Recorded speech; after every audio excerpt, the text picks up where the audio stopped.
What are you currently working on? I'm currently working on a movie, which I'm hoping to shoot before the end of this year in Taiwan, with Joan Chen as the star. And it's not for television necessarily. I mean, it may be on television. Ultimately, I would hope so, but it's initially to be in the theaters. Title? Title is Wife Mistress. Wife-Mistress? Wife-Mistress. And does it come from some source material?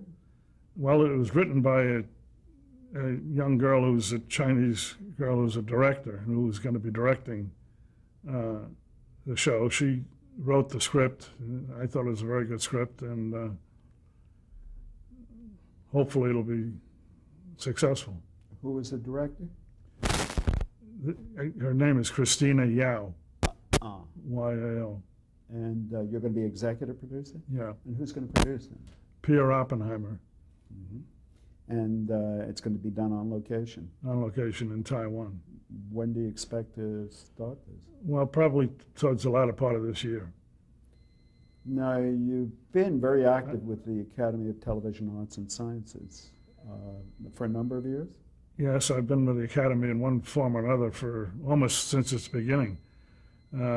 Actually, I made the first deal with the Television Academy for the Emmy show on television for NBC when I first joined NBC. And that was the first time that the Emmy show appeared on television. And Bob Finkel was the director. And actually directed a number of them. Yes, he did direct a number of them. But he directed the first one, and I negotiated the deal. And I've been involved with the Academy ever since. In 1973, either 1972, 3 or 3, 4, I can't remember which, I was the chairman of the Academy, which was the National Academy of Television Arts and Sciences, and it was the combined Academy. In fact, I was the last chairman of the combined Academy. After that, there was the divorce between the two academies, and the NATAS, which is the New York-based academy, split off from ATAS, which is the West Coast-based academy, and they've been separate, although both are involved with the Emmys. NATAS with the daytime and ATAS with the night primetime Emmys. They've been separate organizations. And I was on the board for a number of years, and then I was the chairman of the Past President's Council of ATAS for several years. And then I became the president of the ATAS Foundation in 1990 or 1991. The president of the foundation at that time was Elton Rule, who used to be the head of ABC. And I was the vice president. Elton unfortunately passed away, so I became president. And as a result of being president of the foundation, I'm also on the executive committee of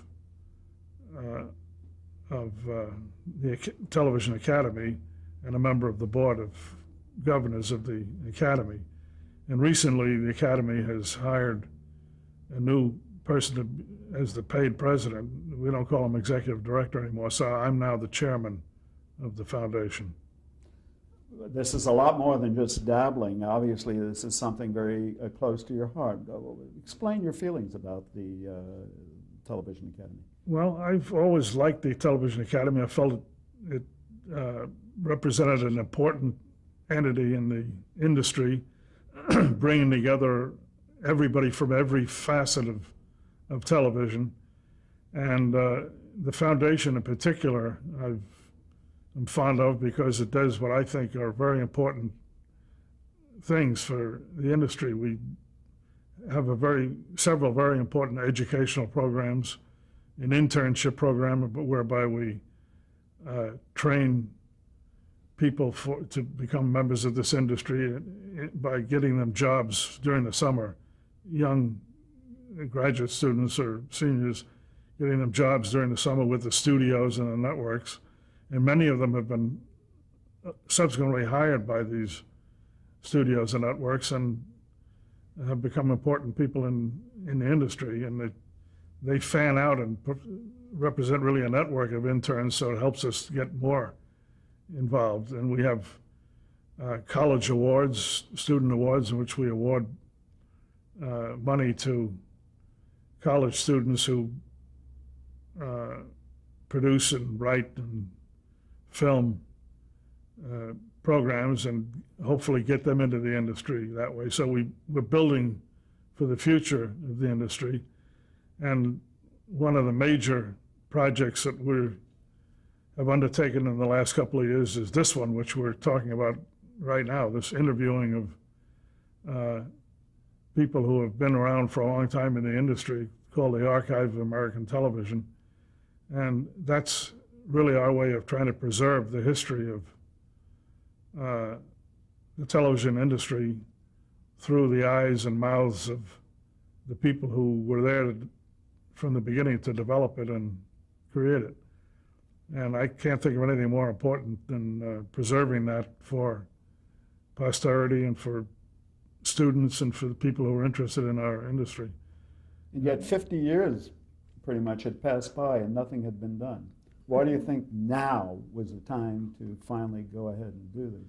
Well, I wish we had done it years ago. I don't know why nobody thought of it or did it before, but this idea was brought to us by Dean Valentine, who was at that time with Disney, who's now with the head of UPN. And he came up with the idea, and he brought it to Rich Frank, who at that time, several years ago, was the president of the Television Academy, and it seemed like an excellent idea, and we tested it out. Through the foundation, we did 6 pilot interviews, as it were, and everybody thought it was a great idea, and we're very frankly struggling to raise money to keep it going, because unfortunately we lose some pioneers every day that we won't be able to get the stories of. And there's no way of replacing that, but we're getting as many as we can. Explain, please, your responsibility with the archive. Well, as chairman of the Television Academy Foundation, the archive comes under my jurisdiction. And since I believe in it so strongly, I've been very closely associated with it, with Michael Rosen, who's our executive producer. Give him as much trouble as I can in trying to make sure he does the right job. What do you think of as the highlight of your career?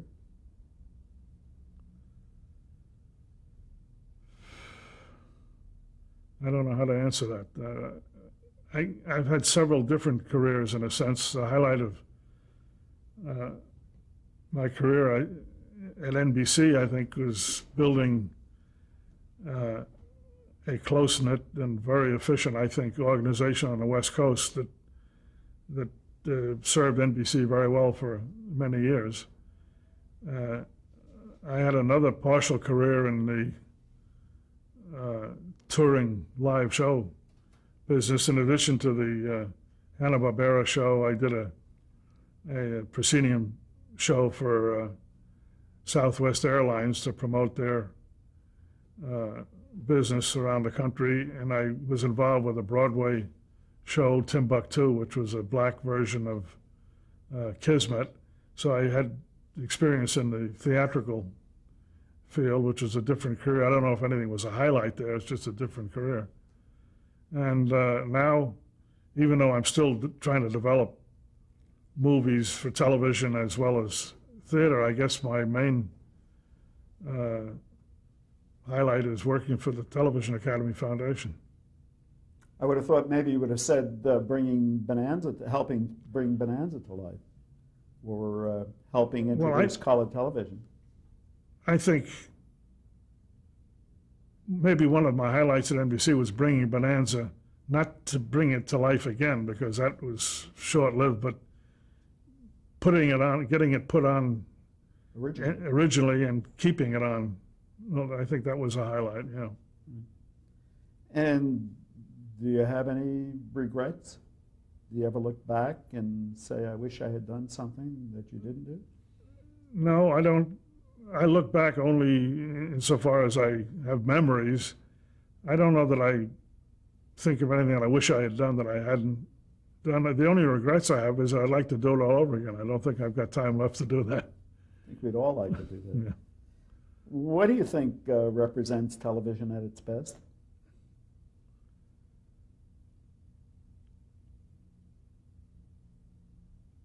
I think,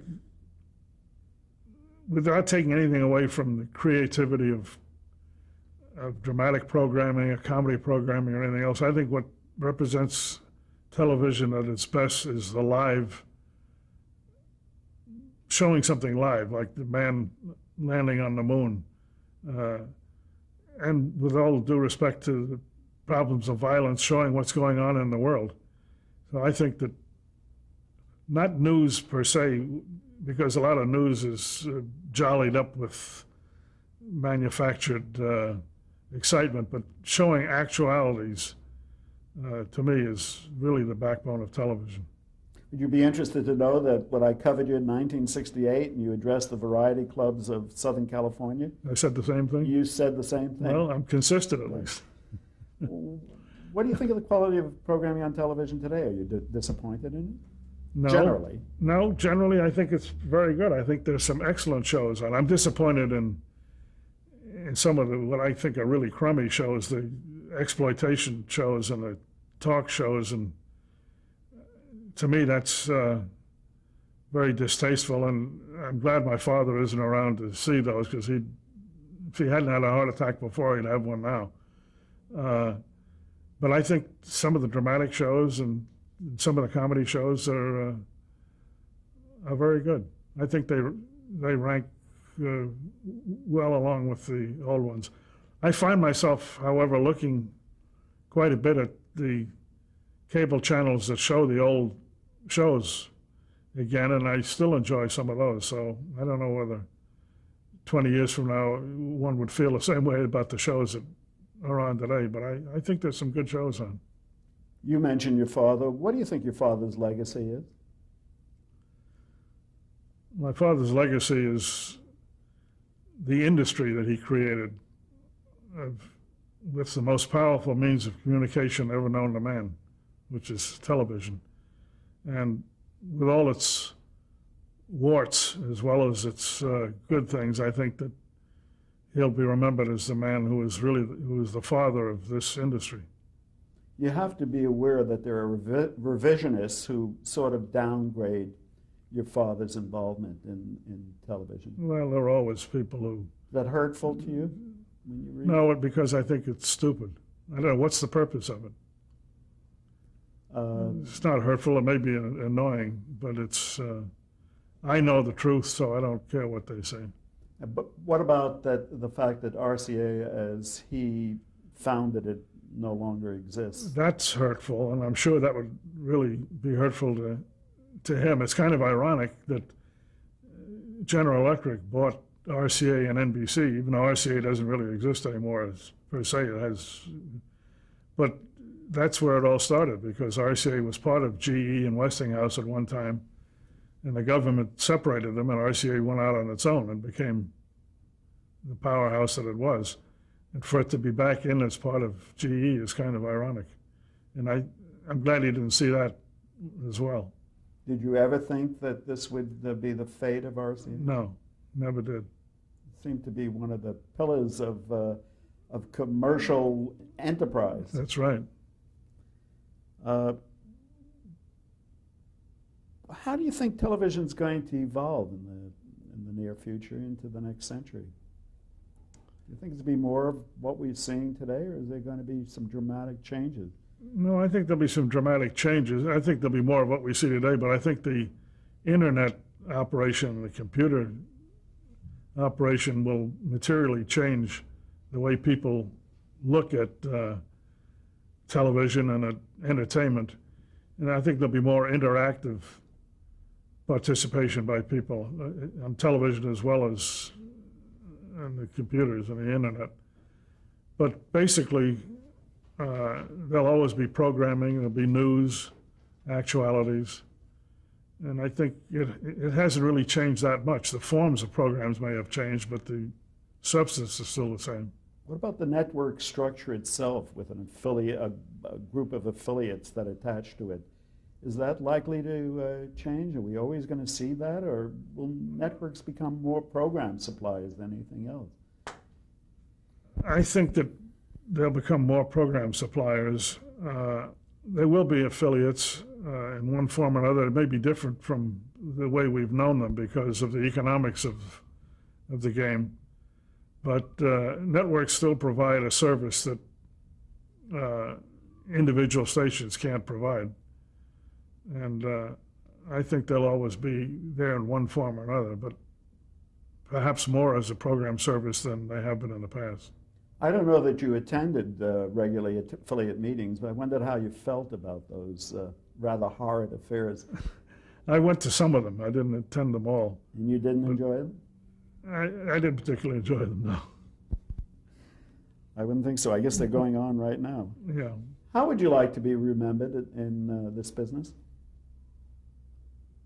Or even outside the business, just as a person? That's a hard question to answer. I'd like to be remembered three ways. As my father's son, as my children's father, and as someone who devoted his life to, his commercial life at least, to trying to contribute to an industry that his father created. Well, you mentioned your children's father. I have not asked you about your married life. Where did you meet your wife? I met my wife on a trip that a friend of mine and I took to Acapulco, Mexico. And she was taking a trip with a friend of hers to Acapulco, Mexico, and we met on the plane going to Acapulco, and the four of us spent 2 weeks in Acapulco together, and then she lived in Chicago, and we corresponded, and I went back on one of my trips to New York. I went back and stopped in Chicago and saw her, and then she moved out here with her friend, and she was a laboratory technician, and she went to work at the VA hospital out here, and about a year later we were married. Her name, please? Janice. It was Janice London, Lundon. And when did you get married? We got married in 1955, May 21, 1955. And you have children. How many children? We have 3 children. We have 2 boys and a girl. Our oldest son is Daniel Sarnoff, and he's president of a company called TV Games, Inc., which is a part of a bigger company called Multimedia Games, which is involved in internet operation of bingo games and bingo games for Indian reservations, electronic bingo. And my number 2 son is named Tim Sarnoff, and he's executive vice president, general manager of Sony ImageWorks, which is the computer-generated special effects division of Sony. And our daughter, which is our youngest child, is a psychotherapist, and she's married to a lawyer named Michael Ross. Do they all live out here? They all live out here, fortunately for us. You're lucky. Let me just, as a last thing, if I may, ask you about some of the people that you've interacted with over the years. A number of them we've already discussed. What about Leonard Goldenson? Did you ever meet Leonard Goldenson? I've met Leonard, but I didn't have really anything to do Bill with Paley? No, I don't know Bill Paley. I know Frank Stanton, but I didn't interact with him in the business. Okay. You mentioned on several occasions George Kayan. What sort of guy was he? Well, George was a close friend of mine. We met, as I said, when I first went to work at ABC, and we worked together on some shows. And then he came to NBC after I did and worked there for a period of time. And then when I left NBC, then he was the person that I had developed Disney on Parade for NBC. And then when I left NBC to form my own company, he came with me as my partner. And we did the Hanna-Barbera shows and some of the other shows together. He passed away a few years ago. You mentioned, and we've talked about Bob Finkel. What sort of talents does Bob Finkel bring to a production? He's very well organized and he's very creative. And he was a good director, and I think he's probably even a better producer. And he did a lot of the Emmy shows and Oscar shows for NBC and a number of the musical series like Perry Como and Bing Crosby and some of the other things that were on NBC. A fellow that we had not mentioned previously, Dick Welch. He worked under you, did he? Dick Welch worked under me. He was in charge of production for NBC under me. And Dick started at NBC before I was there. He was a unit manager. In those days, the unit managers were only on a temporary assignment. They weren't on staff, and nobody had unit managers except NBC, and they were there because of Earl Reddick, because he came from the movie industry and knew what unit managers did. So he established that, and myself, having been a unit manager, recognized the importance of that job. And when Earl moved to New York to head up the whole operation, I took his job. I was able to get, through his efforts, the unit managers put on regular staff, and Dick Welch became the head of that. And ultimately, I moved him up as head of live production for the West Coast, and he eventually became vice president of live production.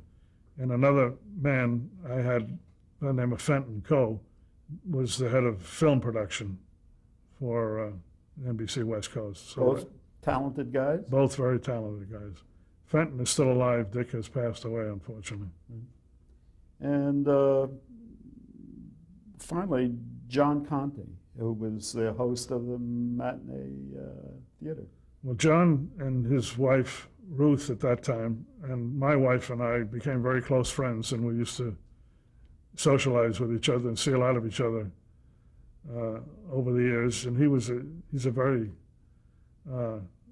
good fellow, and was an excellent and charming host of matinee theater. And after that disappeared, in due course, he divorced his wife. He married another lady by the name of Serp, and they lived in Palm Springs, or Palm Desert, actually.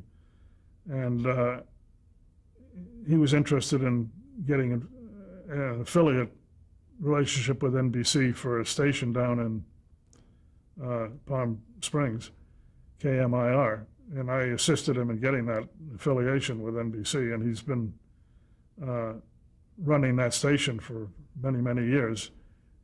I just read where he just sold it now recently to somebody, yeah.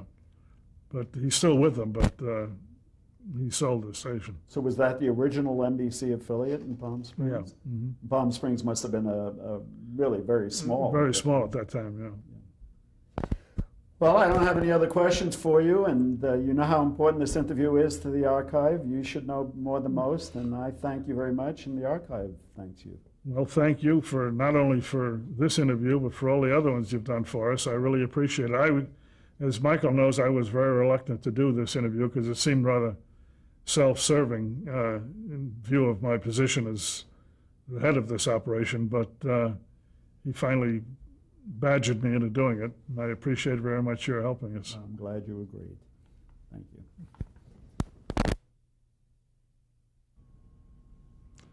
That's a picture of me in 1965. You'll note that I now dye my hair white so I can get in movies as a senior citizen. This is a picture on the set of a Bob Hope movie called Cancel My Reservation. And I'm in the background there, and Bob is in the middle. And I was involved with that because I was on the board of Hope Enterprises, which NBC owned a portion of, and we made a number of Bob Hope pictures, and this was one of them. And this movie had a funny story to it at the end. The basis of the picture was that Bob Hope was sort of a wimpy fellow who kept running into dead bodies, and the mystery was finally solved, and the last scene took place at Rockefeller Plaza in front of the RCA building and the ice skating rink there, and the story called for Bob to hail a taxi, and when the taxi comes up, he opens the door and a dead body falls out, and that's the end of the picture. Well, unbeknownst to Bob, I got into the cab as the dead body, and the cab pulled up, he opened the door, and I fell out, and he did the greatest double take, which they got on the film, and then he broke up completely, but they had already gotten his double take, and they got a picture of me falling out of the cab. And that was the last shot, the last scene in the picture. And we have a picture of that scene, which we can show. And that's the picture of me falling out of the cab as a dead body that broke Bob up. And I must say that I got the handsome sum of $26 for doing that as an extra. This is a picture taken in 1959 at the NBC studios in Burbank. The man on the boom is Fenton Coe, who was the in charge of our film production operation, and I was his boom pusher standing down below, and this was during a strike, a NABIT strike, and all the management people were put on the crews. So Fenton was a boom man and I was his pusher. This is a picture taken at a Share show. I'm not sure what year it was, but Share is a charitable organization run by show business wives, and it collects a lot of money for retarded children. And it's been going on for many years, over 40 years. And I wear this hat to every one of the Share shows. My wife has been a member of Share for all that time, and she's on the board of Share. And they always put on a big show every year, a Western show. All the stars come out and everything. And this is a picture of my father and my mother with me at one of the Share shows.